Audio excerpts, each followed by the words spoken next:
এসিতে আগুন লেগে বিস্ফোরণ, আগুনে পড়ে মৃত্যু গোটা পরিবারের। দুর্ঘটনা নাকি অন্য কোনো কারণ, খতিয়ে দেখছে তদন্তকারীরা। শীততাপ নিয়ন্ত্রিত যন্ত্রে আগুন লেগে মৃত্যু হলো একই পরিবারের 3 সদস্যের। চাঞ্চল্যকর এই ঘটনাটি ঘটেছে হরিয়ানার ফরিদাবাদে।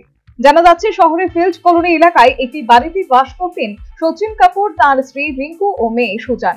সোমবার সকালে পরিবারের 3 সদস্য ও বাড়ির পোষা কুকুরের দেহ বাড়ি থেকে উদ্ধার করেছে হরিয়ানা পুলিশ।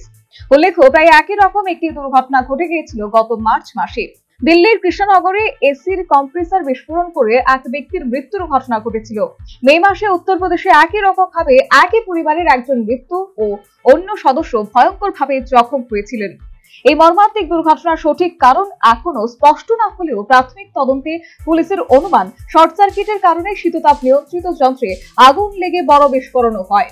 গোটা ঘর ধোঁয়ায় ভরে যায়। এর ফলে শ্বাসকষ্ট হয়ে সকলের মৃত্যু হয়েছে। ইতিমধ্যে 3 জনের দেহ ময়নাতদন্তের জন্য হাসপাতালে পাঠানো হয়েছে। রিপোর্ট পেলে মৃত্যুর সঠিক কারণ জানা যাবে। মর্মান্তিক এই ঘটনায় এলাকায় শোকের ছায়া নেমে এসেছে। দুর্ঘটনার পেছনে অন্য কোনো কারণ আছে কিনা তাও খতিয়ে দেখছেন তদন্তকারী অফিসাররা।